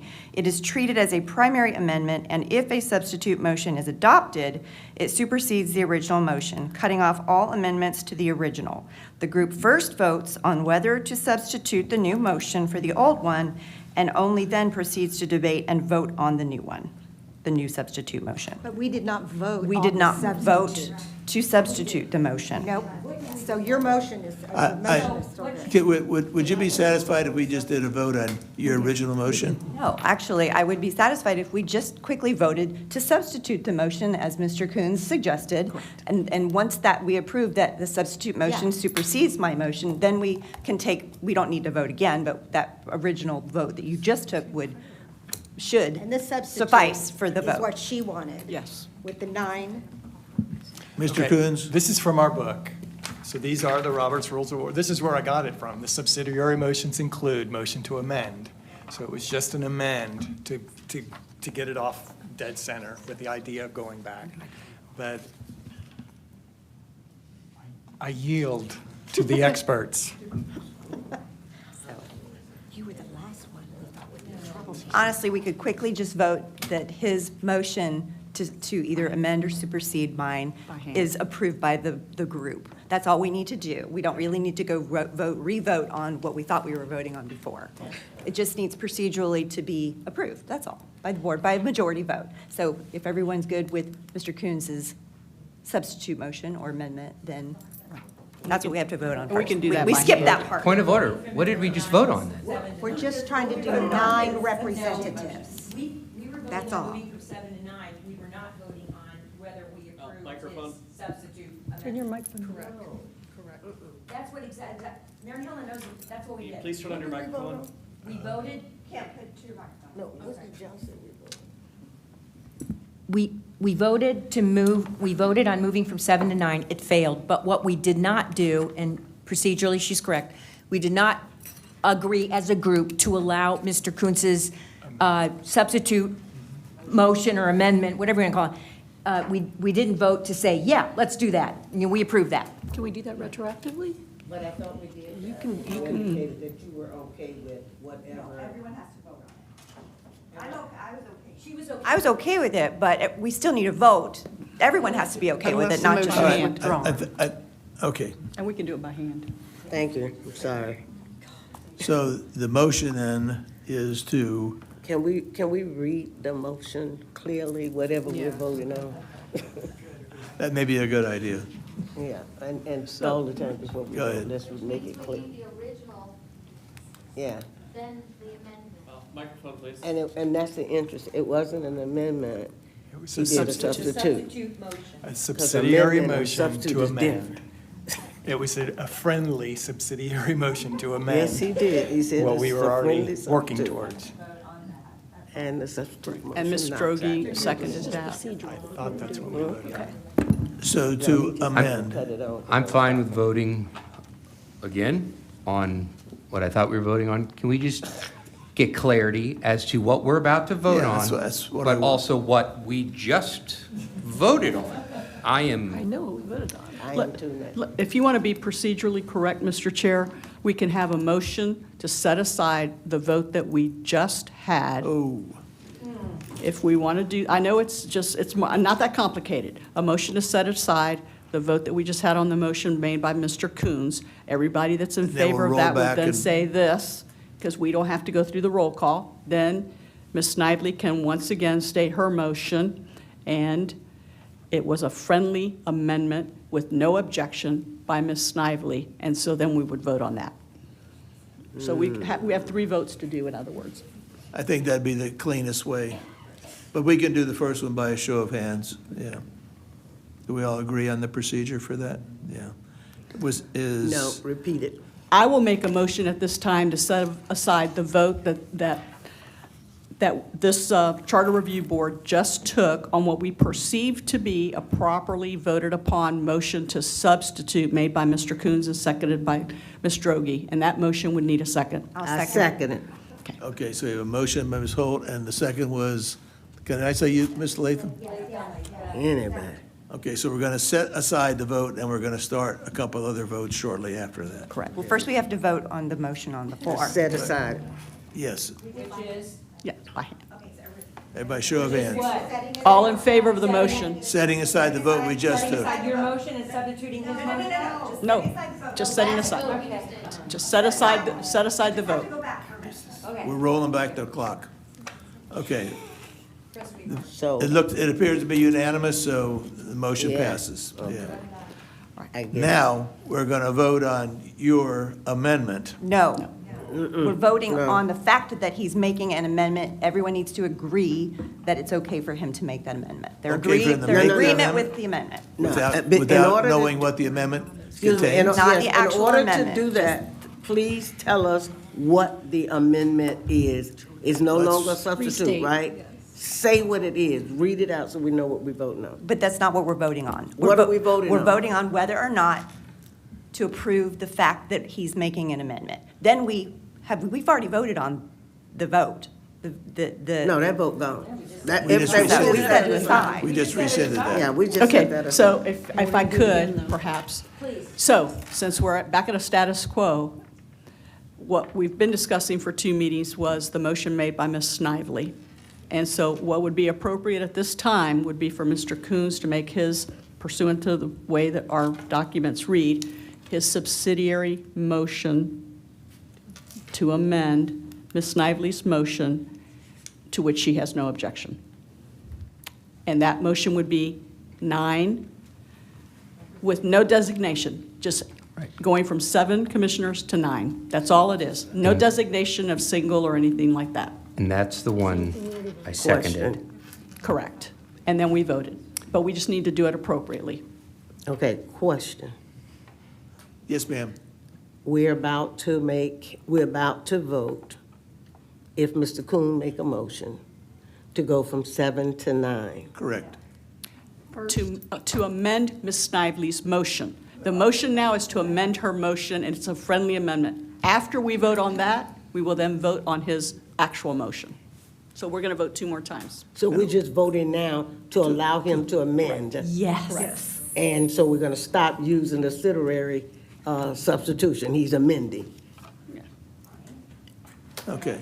So let's do this by a show of hands. Does everyone want Mr. Coons' amendment to be voted on? All in favor, raise your hands. Yeah. I think it's nearly, let's call it nearly unanimous. Dr. Collins, are you voting? I am not voting. So we have nearly everyone, 1 vote. So we just gave him permission to, Now, Well, we've accepted his substitute motion at this time, so what's now pending is his motion for the roll call vote. so we allowed him to do it. To move from 7 to 9.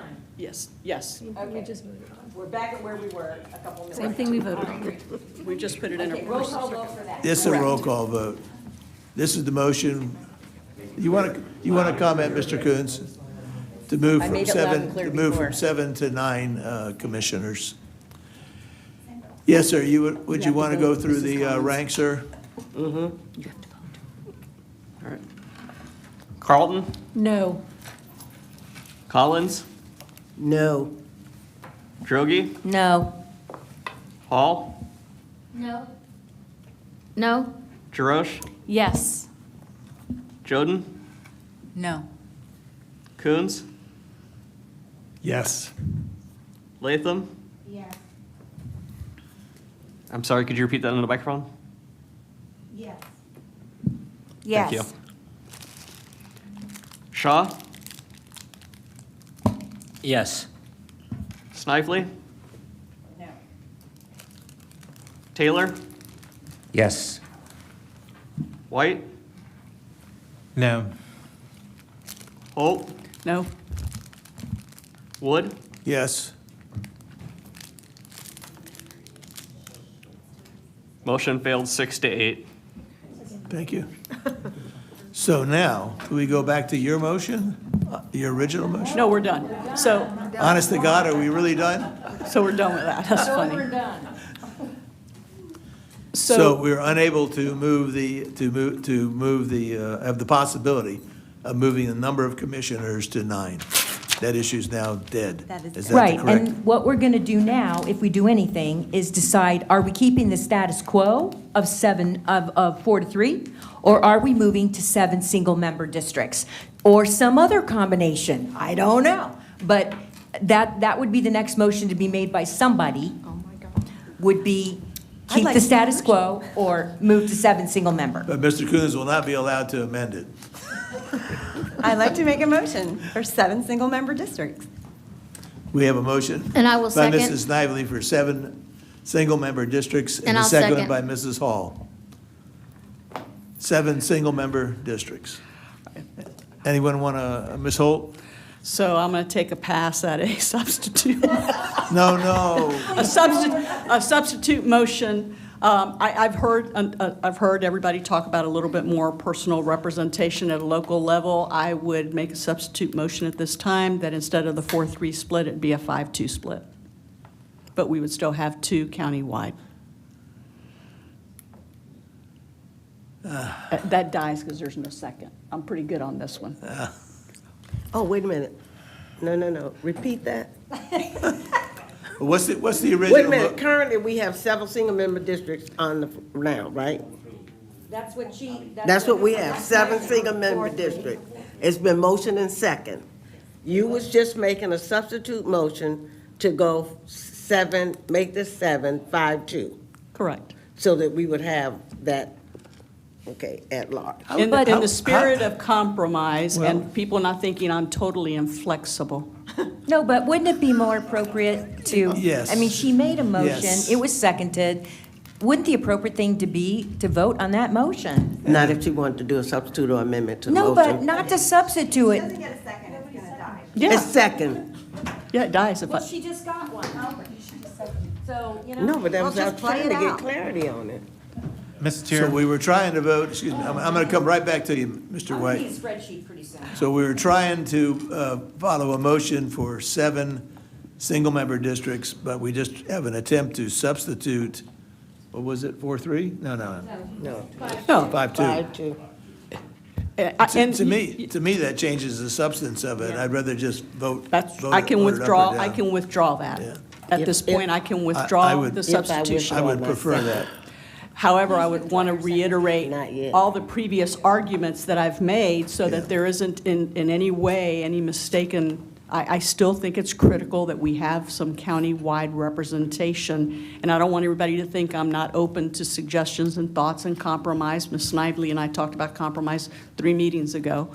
And if that's where we have to end up in a compromise situation, I just don't want everybody to be shut down on that part of life.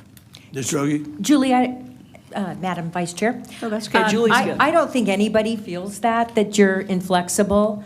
And the votes on the motions would indicate whether or not people favored single member, and if it failed, then we'd be back to some combo other than the one we have. And that probably should be voted on too. Should we keep the status quo? And if that fails, then we'd have to vote on a new combo. Am I right? Yes. Okay. But right now, the motion is 7 single-member districts. It's been made, and who was the second again for that? Ms. Hall? Ms. Hall? Okay. Ms. Hall? Any discussion, further discussion of the motion? Discussion. This is 7 single-member districts. There's a 7 single-member district. There was a substitute motion for. Would that- a that's off the No, table? no. Okay. There was a 7-2.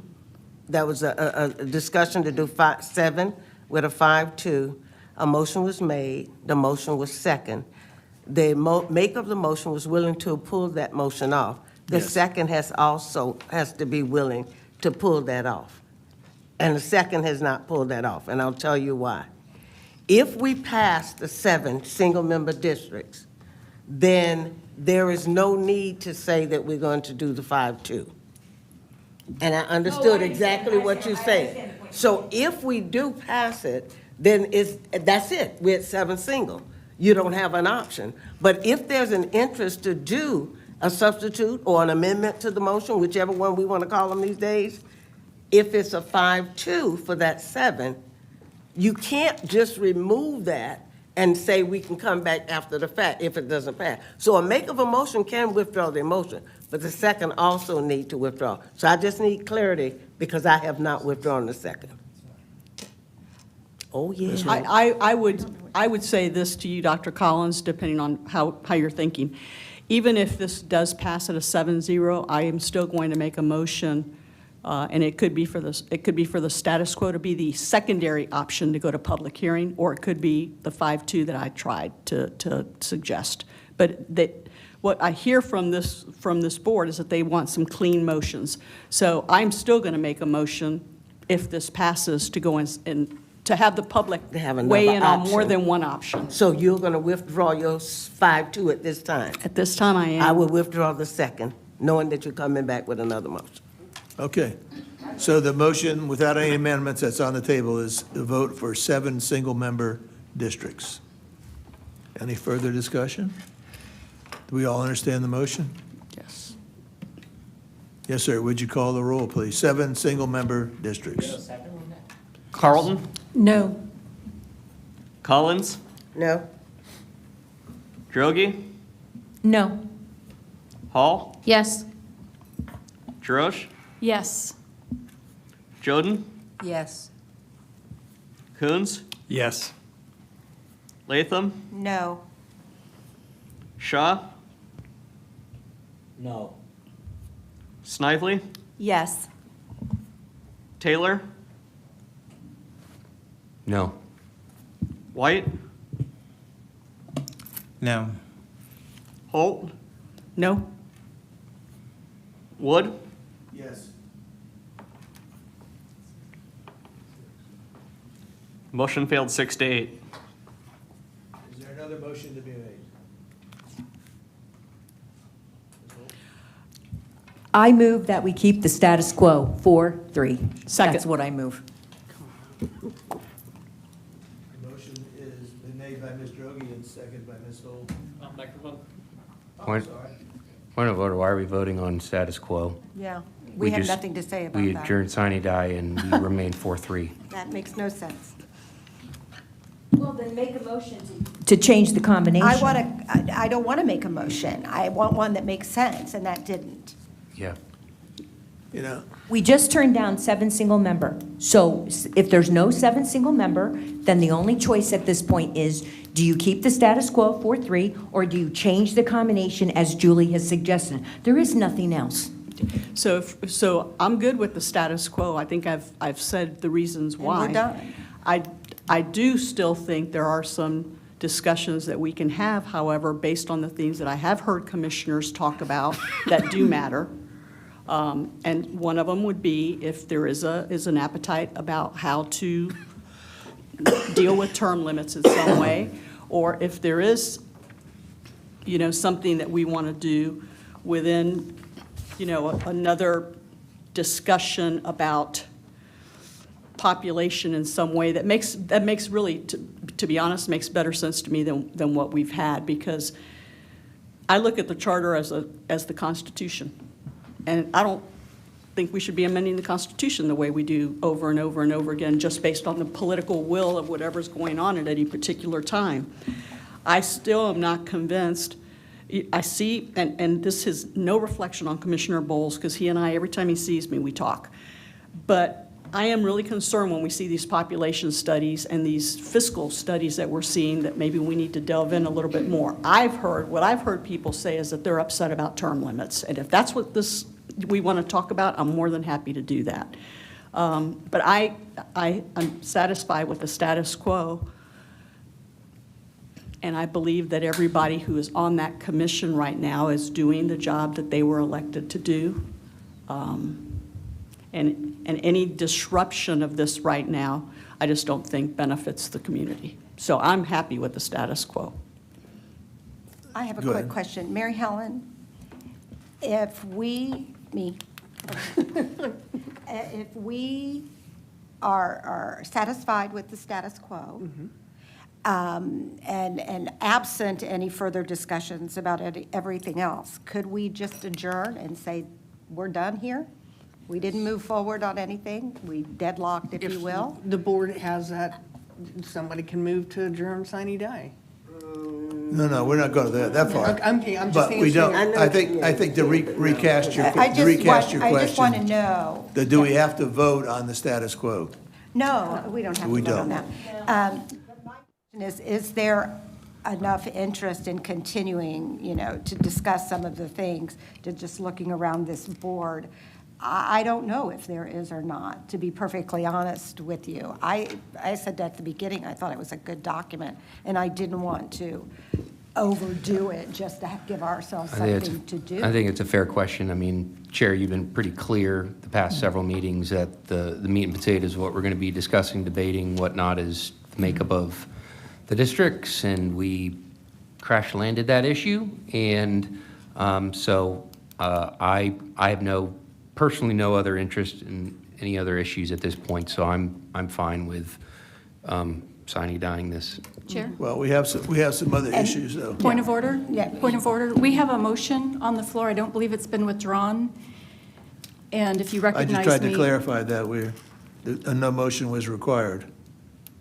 Well, I would like to amend then. If we're going to keep the status quo, I would like to add, and we change the term limit language, because I would like to have a discussion on getting rid of the term limit loophole. Okay. Well, I'm sorry, Mrs. Drew, did I misunderstand something? So you were referring to what I put on the floor? Yes, right? the status quo. Yeah, sorry. And let me just get additional clarification, Mary Helen. So we don't need to vote. I mean, I could withdraw my motion because the status quo will just be the status quo, right? I agree with you, Mrs. DeRoche. I would love to have also term limit discussion. yes, and after we got through discussing if there was going to be any change in commissioners, I was going to talk to you about the remaining meetings, and we do have a couple of topics. I promised Commissioner Bowles we'd come back and revisit his fire chief proposal, and there's been a suggestion made by Ms. Droege about term limits for members of this board. Charter review members. Charter review members, and there's been, and I like the idea, should we look into the question of term limits for commissioners? So those are three topics, and I think there was something that you had said earlier that you might want to come back and visit. I've got it written down here, so, yeah. Did you? Mr. Chair, I have my language drafted, but you asked me not to submit it. You asked me to wait till after Yeah, this I'd like issue to- is settled, but I'm all ready to, Well, I'd like everybody next to have a meeting chance to read it ahead of Yeah, time. right. I So have we the put it language on- already. Yeah, I figured.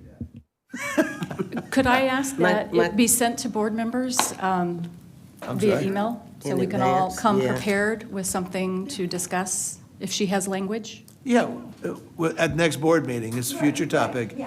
It'll be part of your board material, and it'll go out. You're talking about limiting the time that people can be on the charter review? I was talking about county commission, not... Are we talking And I- about? Two different things. It's We two got different confused because he referenced both. Okay. So We he's are gonna saying do that- both. He's saying there are 3 issues still in front of the Charter Review Board to be considered. One is term limits on the commissioners, which you're suggesting, and I think there's other people want to have a discussion about that. The second is the firehouse issue. I'm sorry. Fire chief. Fire chief issue. And the third was amending the charter for who can serve on the charter review and how long and how many times and. Ms. Holt? If I could ask for just clarification from Mr. Taylor about something. Do you have any idea when Commissioner Owen's bill would be prepared and ready to be discussed by our delegation up in Tallahassee? Because I know they're in committee. Correct. I don't want to misspeak. I want to say that Chair Pittman Gonzalez mentioned that date of when they're going to, when they're going to bring the bill up and vote on it. I don't know it off the top of my head, but they have to have it voted on 30 days prior to the start of session, so December 13th would be the latest. So they've got 2 committee weeks in December, but I would have to go back into the record to see when that is. Then I would just ask the chair if you would reserve an opportunity that if any of us thinks that we should discuss Representative Owens' bill in any way in light of what we've done here today, that we'd be afforded that opportunity? And I agree with you on that. My concern is that we need to control our own destiny as a local government and not leave that to the legislators coming in and taking control. So then the That's a suggestion huge is to put issue. on our agenda a discussion of that bill. Yeah, or what we can do if we need to do it to revisit. And question. Mr. White, I'm sorry, things been whipping around here. Did you want to say something, sir? Well, I felt that same way related to the possible bill that hasn't yet to be filed yet, just has been discussed. And the least that the Charter Review Board can send a resolution to the governor if we oppose the legislation. And so we're in session till in February. And so I think, based on the votes that we have taken already tonight, if we feel that way based on the language, when we find it, I've asked several elected officials for a copy of it and haven't gotten a copy yet. But I would like for the Charter Review Board to take a vote on the language once the delegation make a decision on whatever the language says, whether we support it or oppose it. Thank you. Yes, Dr. Collins? Yes, and if I might have misheard, but I did stay to the entire session. To my understanding, there is going to be another legislative delegation meeting, and that meeting supposedly was going to be announced, and hopefully because there were so many legislators that were missing, that they were hoping that they will all be at the next meeting, and therefore that bill should be ready. That's what I heard. If I'm wrong, that would be good to get some clarity on as well. And I think the chair indicated that she was going to host another meeting. I did ask a couple of legislators to notify me whenever they were going to do the next meeting so that, the community, and she said she didn't know where it was going to be. It was strange to me, because it almost sounded like it might have been to discuss that bill and some others that had been presented and wasn't clear as well. I wanted to say that the other thing I wanted to say, I wanted to ask this question, and I want to ask this of legal or staff. Is something that I don't really understand, and I wanted to be sure, and I was going to ask it based on where we went with the BLCC. Is it any kind of way in the future we can figure out exactly what happens with the school board and the county? I didn't write anything, although I was tempted, but I wanted to know what happened with the school board and the Board of County Commissioners if the school board wanted to have something done or passed and it doesn't go through. I'm remembering that sale tax issue, or whatever it was, in the county commissioners. Is there any kind of way we can get some information on what's the control on the Board of County Commissioners with the school board, and perhaps if there's something we can do to try to relieve that? Yeah, and I can bring Yes, it something, the way the statutes, and this is outside my field of expertise, but the way it works is the school board determines that they want to raise taxes. The way the statute reads, they have to send it to the county commission to put it on the ballot. I don't know why, because the county commissioners don't have a choice. But I can give you that. Yeah, some clarity on any of those issues that are Yeah, just remind me. mandated for the And school I can- board in order to move. It must come before the Board of County Commissioners, because if that's something that, and I know we do have some time, that's why I don't want to side-die this session, because there are other issues. It was all dependent on what we did with this as to whether or not I was going to ask that. Yeah, we can provide it for the next meeting, ahead of the next meeting. Well, Mrs. Collins, he had, that day, I know you were there, I saw you, I was there. He had, and I have the notes for it, he had several local, so they go through a different process, local to the county of, I don't know, bill's the right, referenda is more like it, referenda that he wanted to put forward on not only the commissioners, but the districts of the school board, and then the election of the superintendent. So, and there were a couple others too, but those were the three main ones that he put before that audience that day at the delegation meeting. That's correct. Someone else is before the board, you're right. Mr. Taylor? Did you want to say something? I think you could just go to the delegation website, and it has all the local bills that were discussed, because they couldn't vote on it, that were discussed a week or two ago. But those 3 provisions, I do believe, were in the one local bill dealing with the makeup of the county commission, superintendent, and the school district. They were, but he presented them separately on the Yeah. day because they were separate issues in his mind, but they were kind of, and also I know that, you know, as I said, he has triggers built into the one for the county commission has a lot of stuff built into it. Good. It'll be really interesting to look at what he's got. Yeah. And please, this one is not what he presented that day. It's a restriction, as Helen indicated. It's a restriction that's already there that stops the school board, and maybe that's something we could do if it's not something statutory that we can't change. If it's something from a charter perspective, is it possible that we can clear that up? Because the school board should be running the school board, the county need to be running the county. Well, I agree with that, but statutorily, unfortunately, there's many laws that are imposed on the school districts. Yeah, and if some we can get away from, then let's get away from can't. Let it go. Ms. Hall? Is the county attorney have more pull than we do to get a copy of that bill? And if so, can she provide us a simple analysis? I'm not asking for anything biased, yeah, but it does this, does that, or the other to I the certainly board. I can try to Yeah. locate it. I would request that of the county Oh, to yeah, give no, that to us for. when we Thank take you, this ma'am. topic up, Yeah, absolutely. when we take this topic up, hopefully next month, you know, Yes. we'll be able to look at at least a draft of the bill. Correct. So yeah, Yes. we're going to work as hard as we can to see the bill. So I've got us, meeting on an odd date, December the 9th. So hopefully you've all got that in your calendar. I got us reviewing 4 subjects, the term limits for members of this board, Commissioner Bowles, a fire chief reconsideration, term limits for commissioners, and then let me just call it the Michael Owens bill. Yeah, I think we all know what we mean. Yeah. Is there anything else that you'd like to take up at a future meeting? Yeah.